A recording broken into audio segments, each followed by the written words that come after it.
holding positions of authority and trust for the people, rolling out programs, giving blow-by-blow account of implementation of the programs, and accepting responsibility for their actions or inactions. My agenda, your link with the people.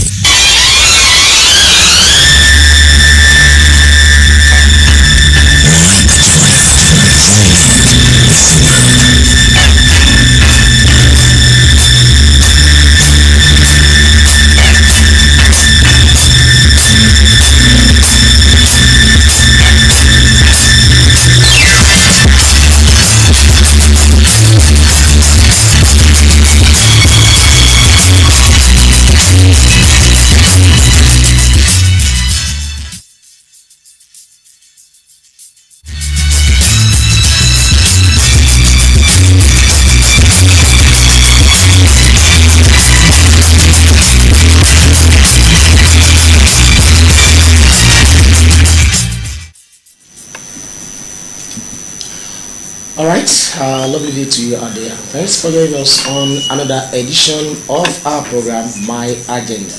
My name is Ademola Adeleke, and as you know, on this platform, we bring to you people of timber and caliber, people who have made name for themselves in society. And this afternoon, we've brought to you the chairman of Ekiti State Internal Revenue Service, the person of Mr. Olaniran Olatono. Good afternoon and thanks for getting us on Thank you for having me. The My Agenda today. Thank you for having me. Yes, sir. Our audience would like to meet the person of Mr. Olaniran Olatono. Who is Olaniran? Okay, Olaniran is a young boy born almost 60 years ago in a town called Okimesi, Ekiti. I had my elementary school in a school called St. Andrews. It's now St. Michael's primary school, and afterwards I proceeded to Okimesi Grammar School, where I wrote my school cert. Then I attended the Federal Polytechnic Ado Ekiti, where I read accountancy and graduated in 1992 from Yaba Tech, and thereafter I proceeded to work in an auditing firm where I trained. I became a chartered accountant in 1995, and since then I've worked as accountant, as tax expert, as finance guru, anything in the world of accountancy I have done. I've worked in quite a number of places that I may be able to give you the details later. I'm married to just one wife. And then we are blessed with 2 children that are doing well in their endeavors. Okay, I know this is just a summary of who Mr. Olaniran is, but to our audience, particularly the youth, want to know if Mr. Olaniran, during his childhood, probably he was born with silver spoon, probably he's from a rich family, probably he's from the Tiwantiwa family, like, I don't want to use that word. Mr. Olaniran, who is Mr. Olaniran? We still want to know. Olaniran is my first name, Olatono, so Mr. Olatono. Oh, Mr. Olatono, sorry, I beg your pardon, Mr. Olatono, yeah. I was born with wooden spoon, not the silver one. Silver spoon. Not what I would call kola koshagbe, not the high echelon of the society whereby you have everything to yourself. Rather, but also not as one of the dregs in the society. I was born into a trading family. My father was a trader. My late brother also was a trader. So at age 7, I started having my own customers. My parents dealt in... at age 7? Yes. Okay, go ahead. They were selling all these things that hunters use for their Dane guns, gunpowder, bullets, percussion caps, carbide, and all those things that hunters use. I don't know whether it's superstition now. There were some of those hunters that believe that if I sold to them, they will be able to kill games. They will have it will be easy for them to get to kill games. So I found people waiting for me to come back from school to sell to them so that they would go, and then eating bushmeat was a delight because they would definitely bring some to me that, okay, this boy, your luck makes it easy for us to. So I was born into a trading family, and also there was also the part-time farming part of it, the kind of subsistence farming also out of it. Okay, you said at age 7 you started trading. Does it have anything to do with what you are now? A bit, because if you started running a business, as it were, because it's more or less like running a business, because they will lead me, Baba may go to Ibadan to buy his wares, Mama may go and cook or go anywhere. They just believed I had the capacity to manage the resources, and of course, we were selling quite a number of other things. Our wares, there may be about 50 or 60 items. But one thing that was noticeable about me then was that if Baba came and then told me that, okay, I will not write it down, I will just tell me, this one I bought it 70 kobo, this one I bought it 80 kobo. You have to sell it at so price. Somehow the prices will just sink into my head, and I will not sell it below that. I may sell it a little higher, and then I will account for every penny. And so by the time I left secondary school and I was seeking admission into higher institution, the firstborn of my dad that now took over as my dad and my guide also now was running a bookshop. And so a time came also when he left the whole bookshop to me. So I was the managing director of the bookshop, I was the purchasing officer of the bookshop, I was the chief accountant, I was the marketing manager, I was the credit control officer, and that of course exposed me again. That made me to build on what my parents taught me, and then I now became a business-minded person on my own. But even at that time, I never thought about coming into the world of accounting but I just knew I love doing business. I love buying and selling. I remember coming all the way to Ado, sometimes going to Elisha to buy the books, and then sold it, made sure I had margin.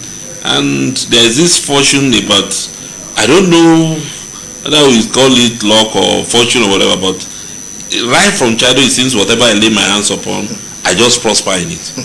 So the man would rather have me to man the shop than even be there himself, because if he came there, people want to buy on credit, and then me, I will say, no, Baba, if you sell on credit, when you collect your pension, give me my money. And so I was able to run the place successfully for about 2 years before I eventually gained admission, and then I continued my studies. One thing that interests me most on what you said so far is this at age 7. At age 7, can you remind us, what class were you then? I was barely in primary 2, primary 3. Primary 2, primary 3. Yeah. At age 7, and you venture into business. With what you said so far, I see brilliancy. So how do you combine managing business, go into, manage business and education? How do you combine it? I'm still coming to menial jobs, but let's just go this way. Managing business and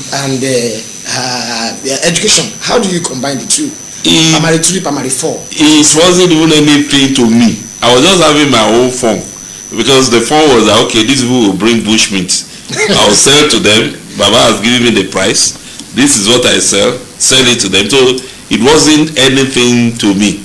But I remember that sometimes my parents would beg the customers to let me eat after coming from school before I would sell to them. So it was no problem to me at all. It wasn't a challenge at all. And don't forget also that the money I was making wasn't to me. It was to my parents, and they knew I would keep very clear account of this is what I sold.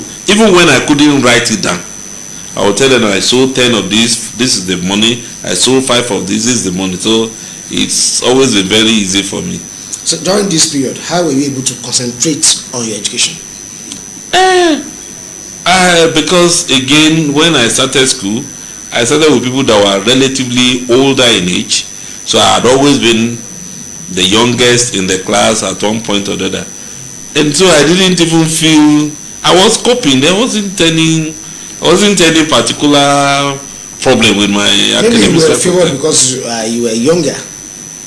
I can't really recollect it. But one thing I can link up with is the fact that my late mom was a very intelligent woman, not educated, but even as an adult, even after I graduated, dealing with her will show some brilliance. And I understand that children pick the brains of their mom more than that of their dad. And I also had a dad that was not so educated, not school, no school, but whatever, but he could read the Bible and he could write. And again, I was told that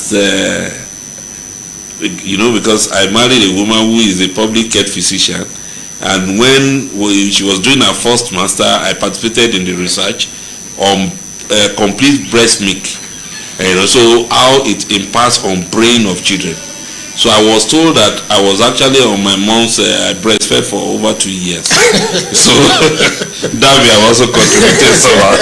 Now I know where the special brain and brilliance is. And in the course of this conversation, you said once we are in shop, everything is in place. Yes. Will you link that to grace? Yeah, to grace, a kind of, because fast forward now, when I was in Yabatech, I think I was age 20. From that age 20, I stopped asking anybody for anything, be it pocket money, be it school fees, be it anything. I stopped, because getting into Lagos, the sense of business was there, and then I found myself in a church that wanted a pianist, and so I played the piano, and then they said, "Oh, we will give you something for this." From that, I graduated into teaching people music. So I was making some cool money. So I wasn't bothering anybody with school fees or anything, or just like that on my own. If you gave me, I would take it with appreciation, but I wasn't asking anybody for anything again. You are into business from the age of 7. Yes, that is established now. You've been on your own from the age of 20. That is established now again. Now, at this point in life, did you see yourself in this stage that you are now? Not exactly. I remember when I was in Yabatech and somebody asked me, what will you want to be? I remember saying that I want to be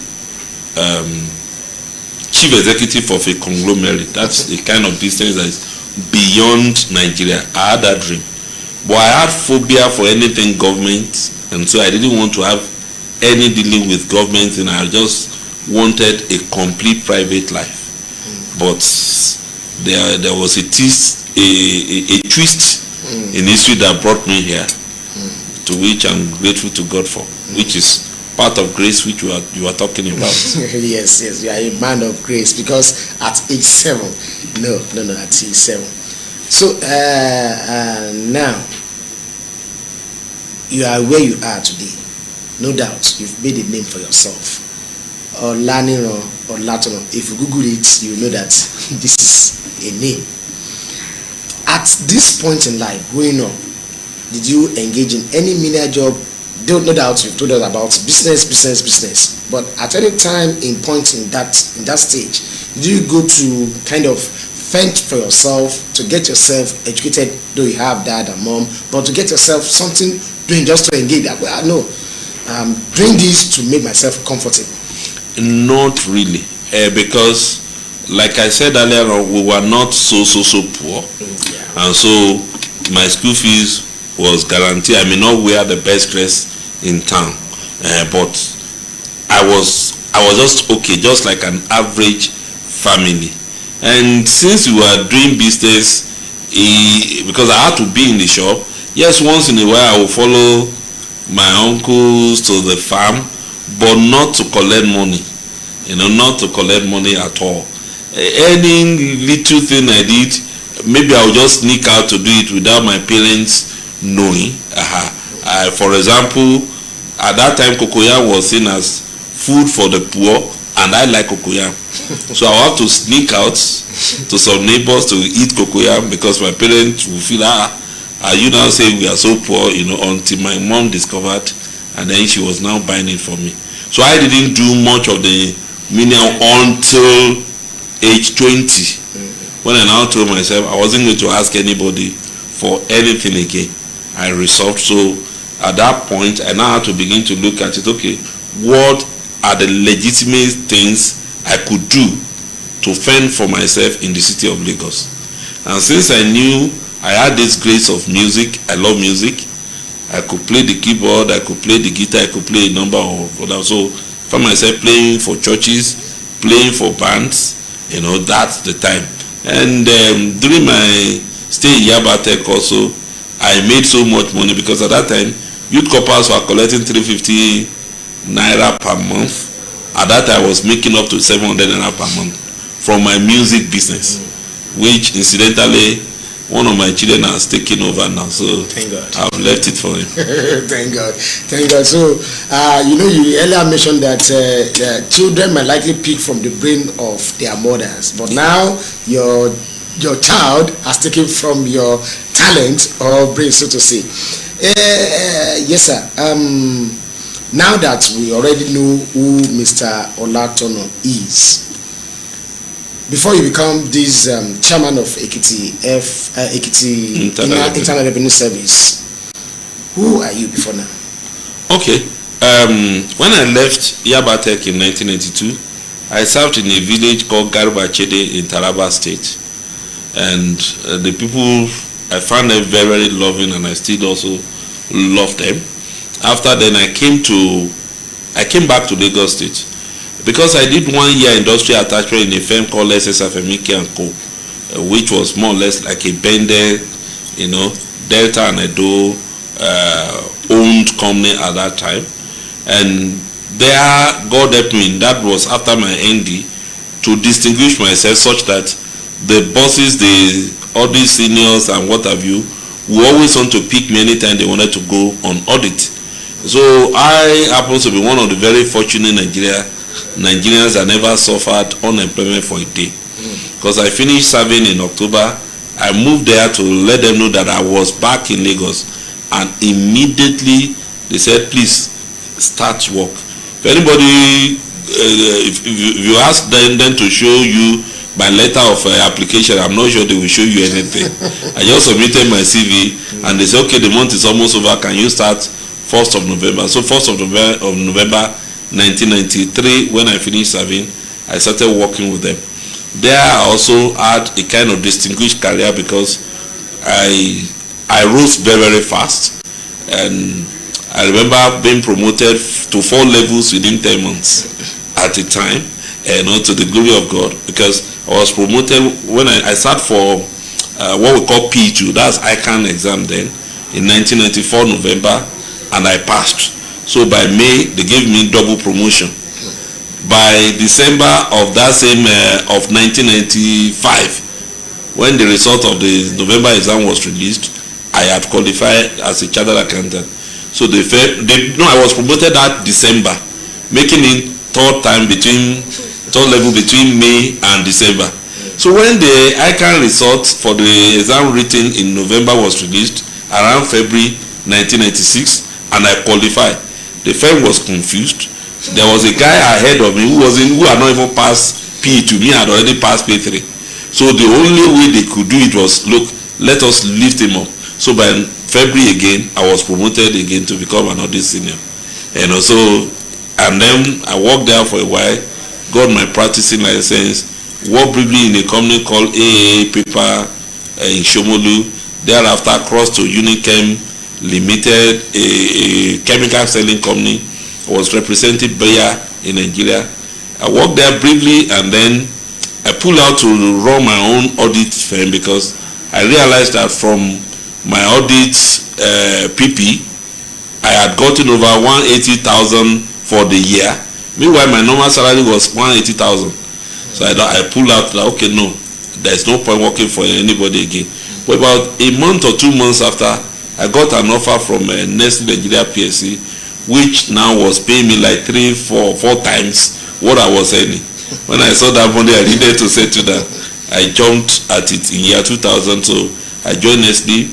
So I was there as first of all as an internal auditor for 3 years, then as financial accountant, and eventually as a treasury accountant. One thing that I became known for, I remember some accountants gave me a title. They called me inspirational accountant, because the way I practice my own stuff is always different from the conventional. When I do it this way, this time around, I'm thinking about how can I do it faster, how can I make it better, thinking about exceeding expectations. Some of the highlights, for example, was we used to do what we call bank reconciliation, and the bank reconciliation could take, some of them could take like 8 days, some of them 6 days. So when I found myself in financial accounting one day, I told my senior, I said, this thing shouldn't take me more than 2 days. I remember one of them said, you are too boastful, we have this. So that day, I remember that I should be wise. I shouldn't be like Joseph that revealed all his dreams to his brother. So I was working underneath. To the glory of God, by the time I was leaving that department, I reduced that work to 3 hours. What used to take about 8 days to do. Because I'm also gifted in ICT, and liaise with the technical people. Okay, can you download this? Can you push this one? Can I have the bank statement in this format? And then using the computer technology, I was able to simplify it such that even when the Uyibos came and to introduce a system that will make it faster, I told them I was not going to use their system.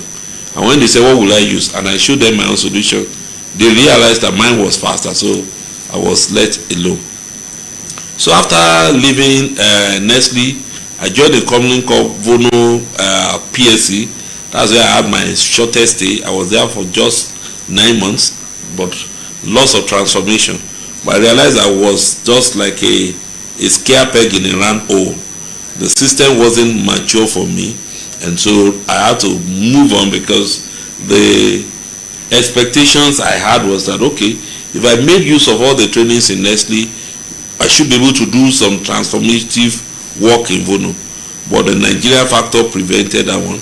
So from there I now moved to the first public engagement I will have, which was with Lagbus Asset Management. Those are the ones operating the red buses, BRT buses in Lagos, as the first chief internal auditors. And of course there I enjoyed fantastic relationship with my colleagues there, good working environment, but then we had a problem. The operations had issues, the drivers were impossible. They wanted to steal diesel every day, they wanted to steal, spare tires were stolen, jack was stolen, and because I was the chief internal auditor, I now had to apprehend. So a time came when almost every week I will catch like 5 to 10 people that will have to go. It got to a level where I realized that people were not changing. I had to tell myself, before these people kill me, let me just move on. So I joined a real estate company in Lekki.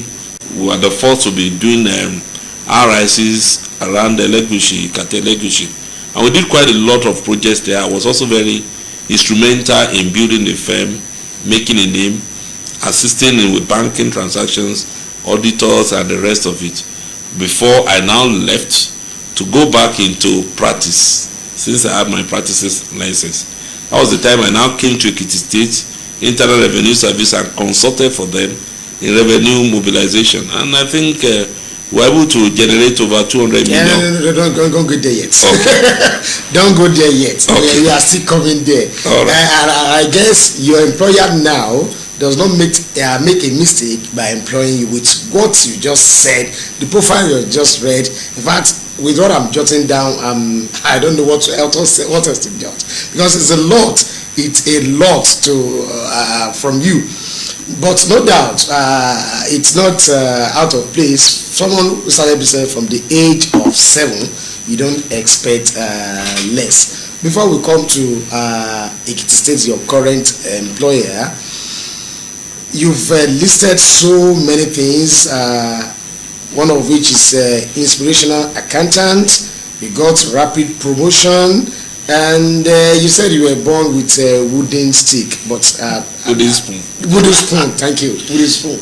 Let me quickly remind our audience that just joined us. The program is My Agenda, and we have in the studio the chairman, Ekiti State Internal Revenue Services, if I get it right. Services, right? Service. Yes, service. We have him in the studio. And let me quickly chip in this.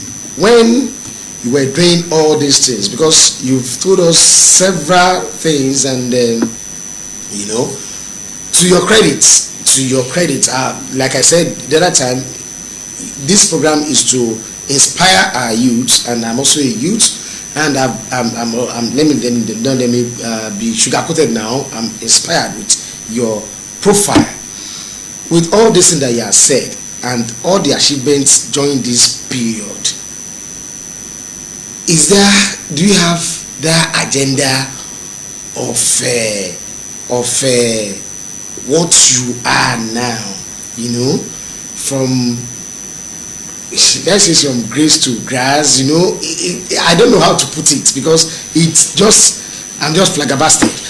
Now, as an institutional accountant, with what you've done in all these things, the governor now saw you and appointed you as the chairman of Internal Revenue Service. You are about to go into what you've achieved. So no doubt no, I wasn't even going to that. Okay. What happened was that around that 2013, I consulted for Ekiti State Internal Revenue Service just as a consultant, and I left. I also consulted for Ondo State Internal Revenue Service. I left. Okay. And thereafter, I was approached by an advertising company in Lagos. I should come and be their CFO. All right. CFO, the Chief Financial Officer. Okay. That's Emotion Adverts. And I started working with them. And then eventually the CEO left. I now became the CEO. It was another transformation, because from a company that was barely making profits, to the glory of God, profit went up by 234%. Even the board members were wondering, did he cook the book or what happened? And KPMG came to audit it, and they found out that, this is an incredible performance. Eventually the company was sold, and the new company that bought it, they were supposed to let me go. I wanted to go. They said, no, we've heard so much about you. We would have bought empty crates if you don't keep you here. So they now made me group CFO. And that was the role I was playing. When KPMG now called me for an interview, I was wondering what's it about, when they were asking me to compare the economy of Ogun or your Ondo Ekiti State. And it was after the interview I now got to know that, it's Ekiti State that wanted a director. So I was approached to come and resume as a director in Ekiti State Internal Revenue Service, which I declined. Number one, I didn't want to work with public sector. Yeah. And then again, number two, I felt it was already, what I'll be earning will be seriously below what I was already spending, because paying school fees in foreign currency and then coming to earn what. Well, I jokingly spoke to the recruiter that, look, anytime that the office of the chairman was vacant, I should be invited. And so around 2022 October, I got a call that, so I began to tease again that, do you have the office of chairman? Why are you calling me? Have you found work for me in our company? So jokingly, the lady now said, no, that you are expected to come to Ekiti to come and meet the governor-elect. I said, you must be joking. I thought it was 419, but she was able to convince me by organizing an online meeting with Honorable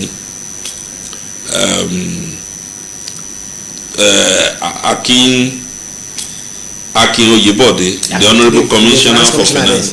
And so he was now the one that convinced me that I should come to Ekiti. And that was October 13. That was my first day of meeting him. That was also the first day I met Governor Bao. In all this, a boy from Okimesi. Yes, sir. Do you have the mind of working for your state? Actually, I never. Because you have phobia for working for government. I never planned it. But it so happened that around 2021, thereabout, my wife said she had a dream and that I was giving a public function something I told her to perish that dream, that it will not come to pass. But linking up with community work now, but December that year, I got appointed to be the treasurer of the Federation of Okemesi Improvement Unions. So when I got home, I told her, I said, well, your dream has come to pass. She said she dreamt of something bigger. I said, I don't know which one bigger again, but me go and take any job. It's been at least 3 times that I've been offered something in Ekiti State, and I turned it down. But this time around, when I informed her that, oh, they are inviting me to Ekiti, blah, blah, blah, blah, blah, I'm not sure whether you want me to go. She said, that's the dream I'll be having, that's the dream I'll be having. I said, okay, let me cross-check with my mentor, Mr. Jayola. I also cross-check with them because we have both agreed that anything government, no way. You don't want your name to be destroyed. You don't want scandal. You don't want no way. And Uncle shocked me because he said, no, please take it. I said, Uncle, but that's again. He said, no. Ekiti needs you. It is also time for you to begin to consider giving back to the society. What again are you looking for? Is it houses? Is it car? Which one have you, has God not blessed you with? Go and serve. I said the pay, said, excuse me. He said, leave out the pay. That God knows how to take care of that. Can you please just go and take it? And so that was how I came to Ekiti State. Okay. Let me just quickly remind our audience, this is my agenda, and if you're following us, you know we have the right person in the studio, and the person of he is the person of the Mr. Olatino, the chairman, Ekiti State Internal Revenue Service. Now that you are in Ekiti, in the last, will I say 3 years? 3 years. 3 years that you've been in Ekiti, we've seen transformation as regards internally generated revenue service. We've seen it because I'm a journalist, and we'll cover assignments and we'll know what the state has been able to achieve when it comes to internally generated revenue service. I want to ask, what is the magic now? Because with what you've said, with the background, with what you've said so far, I wouldn't want to ask the magic. But our audience, who might just be joining us, will still want to know, how have you been able to achieve what you've achieved? What did you meet as IGR for Ekiti? What level it is now? All right, thank you. Number one, we'll give all the glory to God, because He's the one that empowers us to do whatever we do. And if Governor Bao also has not given me the appointment, somebody he never met, he never knew, never with no political relevance, but he just said, I need somebody that can do the job. And the only close something is that, okay, I'm from Ekiti. The profile is intimidating. So, to God be the glory, we came. At that time, we were doing 640, 650 million per month. And so I 3 years ago. Yes, 3 years ago. And then I sat down with the team and began to pray. I also began to think about what can be done. And don't forget, because I had consulted for Ekiti, I had consulted for Lagos State, and I've done some other advisory work before. So I could see where the lacuna was. We needed to plug some holes. We needed to put in some things. We needed to motivate the staff. We needed to introduce technology, and one step after the other, we were doing it, and we saw the revenue growing.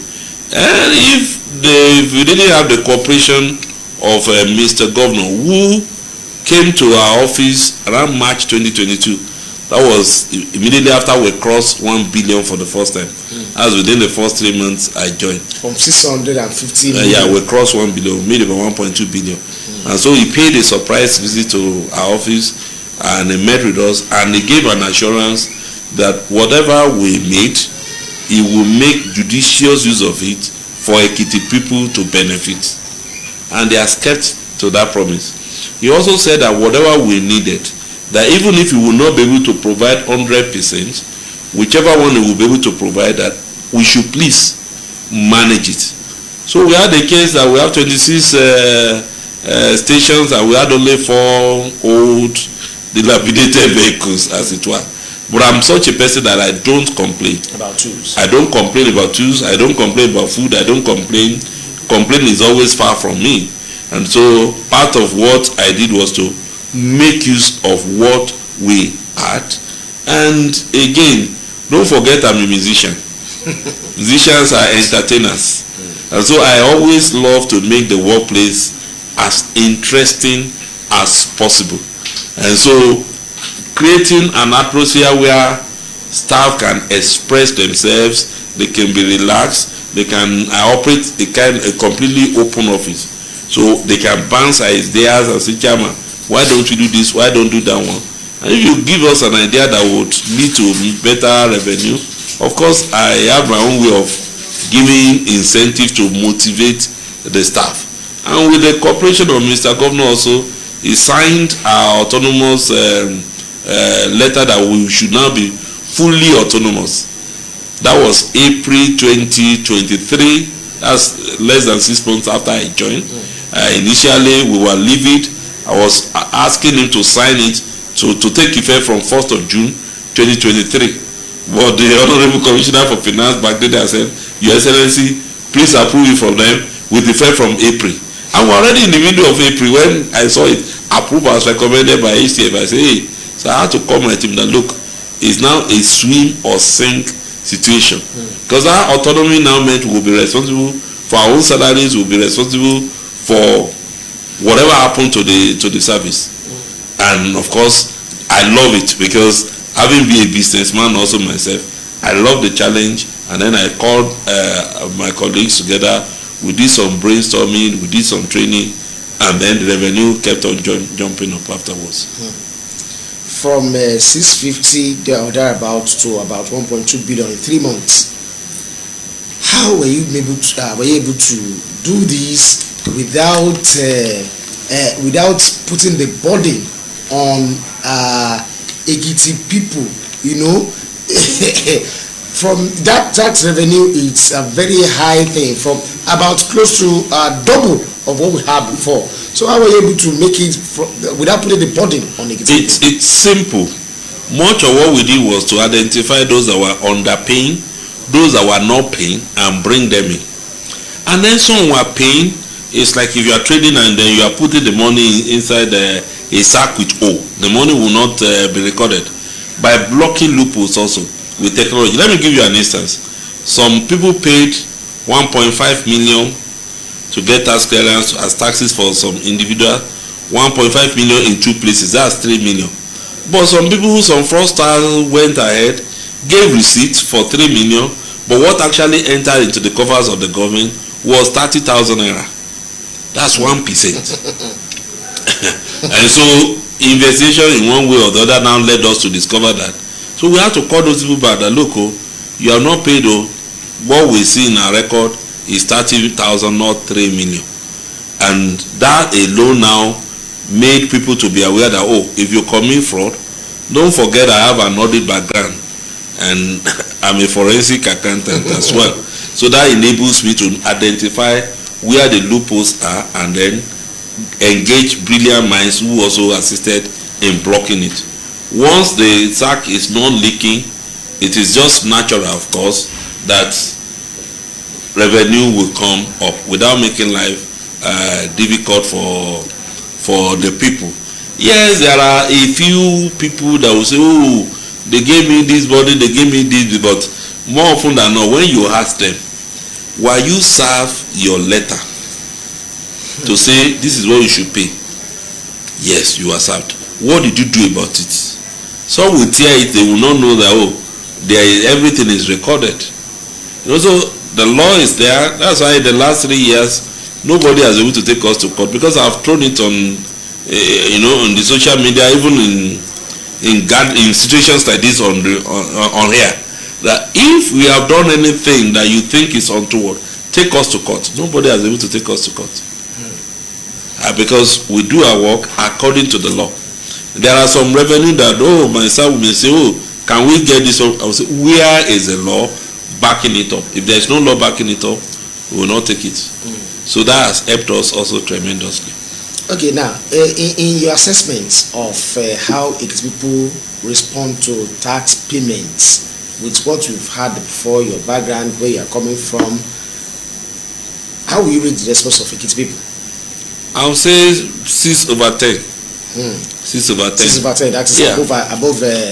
Because 50%. The truth is that nobody actually wants to pay anything tax. Because I always tell my colleague that the major difference between the taxman and the armed robber is that the armed robber is carrying gun, the taxman is carrying the law. And they are asking people to part with their hard-earned money. In particular, people want to say, what have you done? What have you contributed to my business that you are now asking? But one of the things I found out about the Ekiti people is that they just don't want to be cheated. If you are able to explain and convince them, many of them will even be your ambassador, explaining to others on why they should pay their taxes. So I find out that those that even want to foment troubles with us, by the time we call them and explain to them and show them the law, they eventually become our ambassadors, more or less. So that's why I would say 6/10. I would have given higher, but because some again they plug their ears, no matter what you say, they see you as a snake that must be kicked by all means. You can't blame us. I understand. We always love to invade tasks. I understand. Okay, now we are getting to the peak of the program because our time is fast spent, and if you are just joining us, the program is My Agenda, and we have in the studio the chairman, Ekiti State Internal Revenue Service. Yes, my chairman. We have this new tax law reform, but before we go there, the tax that Ekiti has generated in the last 3 years, you've been able to improve on what you met.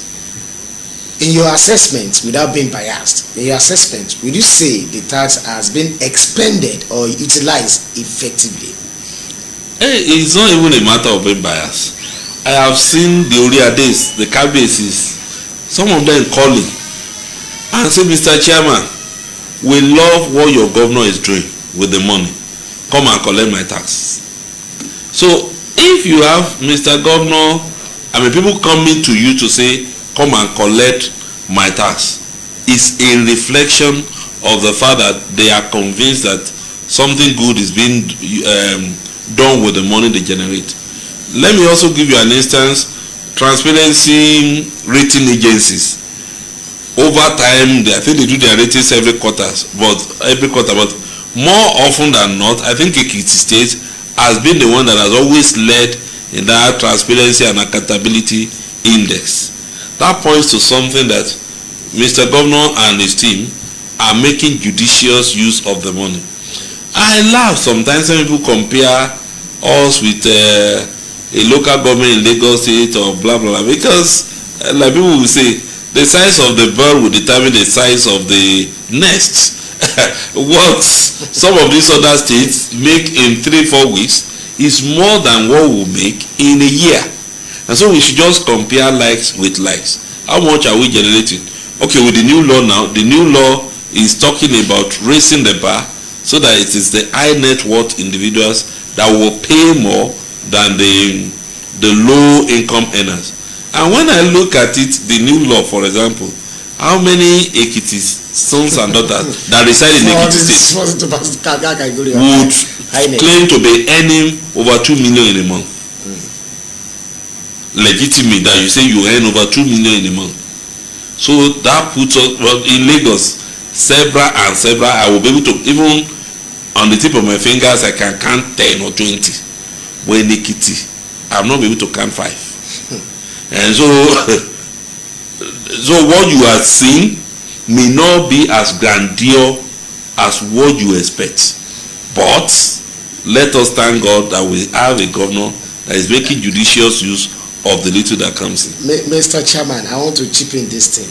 This word that in Ekiti, you were able to count less than 5. We are not poor in Ekiti. Are we? We are not poor. We are rich in knowledge. But when it comes to cash, when it comes to money. This is like I say, you cannot count up to 5 in Ekiti. We have senators, we have. Their taxes go to federal. They say they reside in Abuja, so their taxes go to the federal government. What about local assembly members or chairman? I mean, they don't earn. Ask them, they don't earn 2 million anymore. So are you not saying that the new tax is not favorable to us in Ekiti? I won't say it's not favorable to us.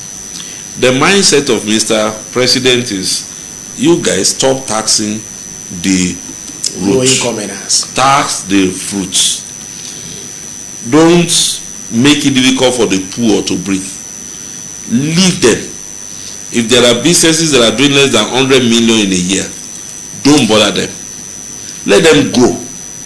And we have that experience, at least in Ekiti State here now, where some companies came in, and when they came in, we decided that we will welcome them, we pay them a visit, we'll let them know these are the things that are payable to Ekiti State government. But never mind, we're not going to demand that from you immediately. We're going to leave you for 6 months. After 6 months, we come again, and then we'll review whether you are doing better or not. We can even extend it up to 9 months, when we now say, okay, now begin to pay.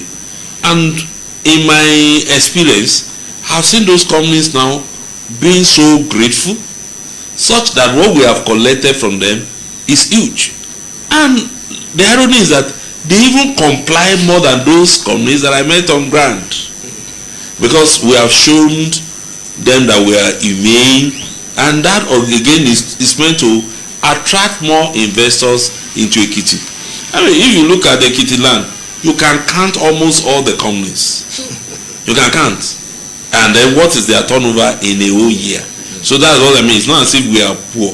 We are rich in idea, we are rich in intelligence, but I wish more of Ekiti sons and daughters will convert this knowledge thing, this intelligence thing, to something that can sustain the state better.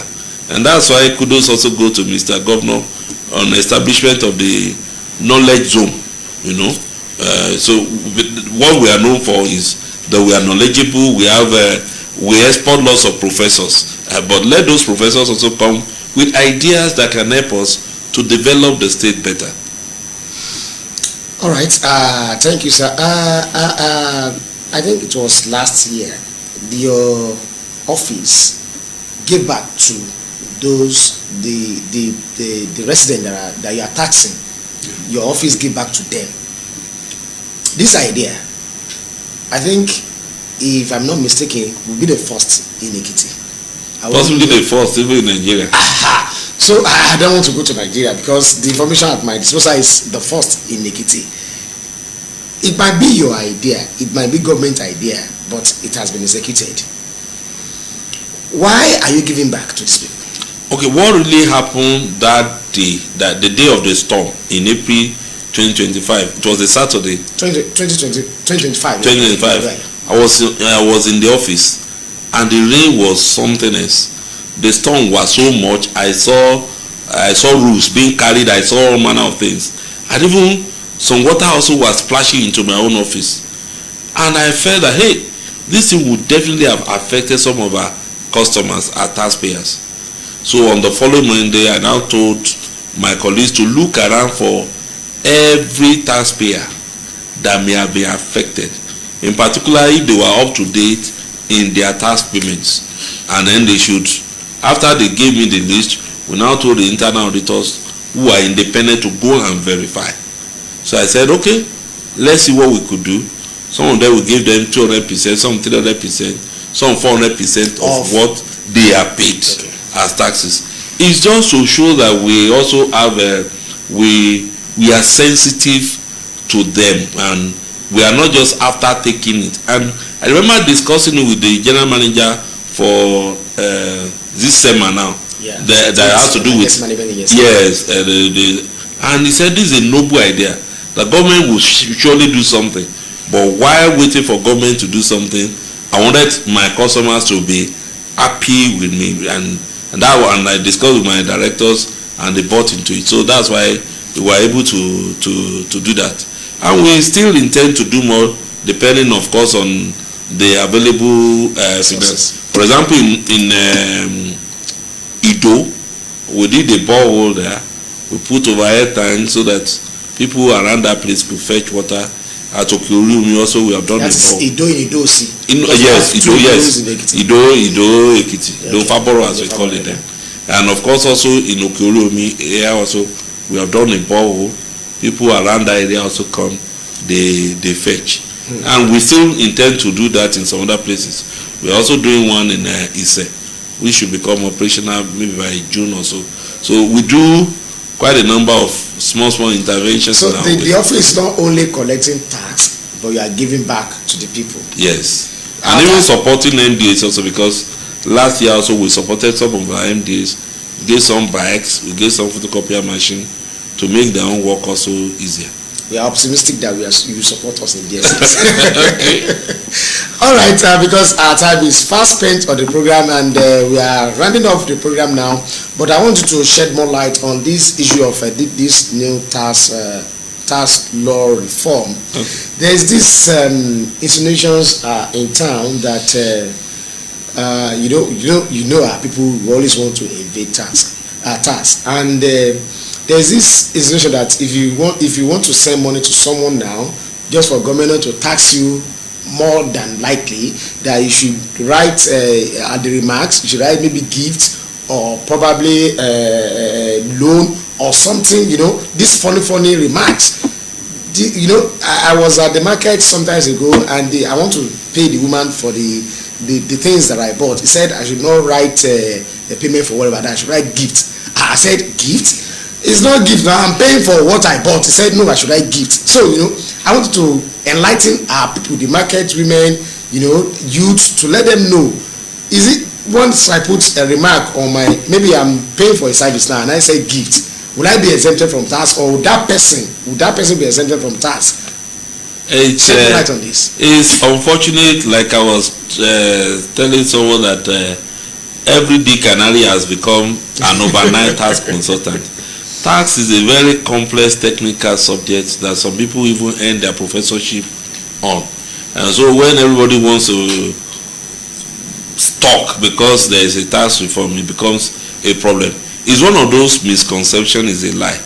Whatever name you want to call it, if the taxman wants to tax it and he has evidence that it's not a gift, he will still ask for it. Even under company income tax, if you say you are giving PR, there's a limit to the PR you give, and they will evaluate it. You have done donation to who? Under what law? What led to it? What's the magnitude of the donation? If, for example, you say I made a profit of 1 million, but I donated 2 million, it's going to be funny. Now the insinuation that people will be deducting from your bank account is a lie. The answer that you must give narration, you must write what you use the money for, so that it also is unnecessary. But now, as a fellow of ICANN, we will talk about accountability from time to time. It's just ideal normally that you specify what you are spending the money on. I know some bank applications in Nigeria, for example, if you keep on indicating what you spend the money for, it will even help you to categorize your spending, to tell you this is what you have spent on lifestyle, this is what you have spent on food, this is what you have spent on party, this is what you have spent on clothes, this is what you have spent on, so for that classification also can guide you as a person. So every Nigerian is able to have proper record, and it's when you put the narration there that you can remember some things, but it's not a way of dodging tax in any form or way. Let's take note of that, please. Okay. Still talking about this new tax law. Who is the beneficiary of this new tax law? We have multiple taxation before now. I wouldn't know if we still have it in this new tax law. So who are those benefiting from this? Is it government alone, or the low income earners, or the rich, or the average? Everybody is benefiting in one way or the other. The level may be different, and I will tell you why. The low income earner is benefiting because a huge part of their income is even exempted. Some will not even pay anything. That's one. The business owner that seems to is a high net worth individual blah, and is paying a notch better is also going to benefit. Number one, there will be income redistribution, which is part of what taxation is all about. And so if the poor man can eat 3 square meal, if he's spared of some responsibility, the rich man also will be able to sleep. There will be less insecurity, so that's a benefit to him. And also, if the poor man is allowed to, if some of his business, if he's running a business at less than 100 million and is exempted from quite a number of these taxes, is able to plow back the money and then build his business to be bigger, and then is now able to employ, so unemployment also reduces, and government also eventually will have higher money. But currently now government is going to earn a bit lower than what they were earning before, with the hope that the investment in people and what people are bringing in eventually will be higher than what we are collecting now. And then it also forces us as tax administrators to widen our nets, to look for those people that are not being paying, so that the responsibility will not be on few people, and they also will to partake in running government. Government will have better money also to spend on infrastructure and all that. All right, thank you very much, sir. In just 1 minute, double taxation in Ekiti. What is happening? Just 1 minute. People don't understand the principle of double taxation. It's not even what people think about it. Maybe we will talk in multiplicity of taxes that federal government collects, blah blah collects, and it's still part of ignorance that we're trying to correct. Under the Nigerian Constitution, there are monies that are collectible by the federal government, by the state government, by the local government, and each will come for its own. What we should now think about is, okay, how can we do it in a way that it will not be detrimental to businesses, to individuals, which this new tax reform law is addressing already. For example, in Ekiti, we no longer collect consumption tax. Okay. It's part of it. All right. Thank you very much, sir. Our time is fast spent on the program. How I wish we could extend the time and talk more on this tax in Ekiti.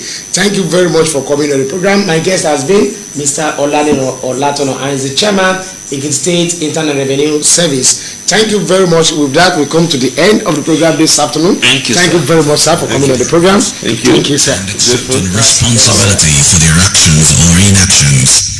My agenda, your link with the people.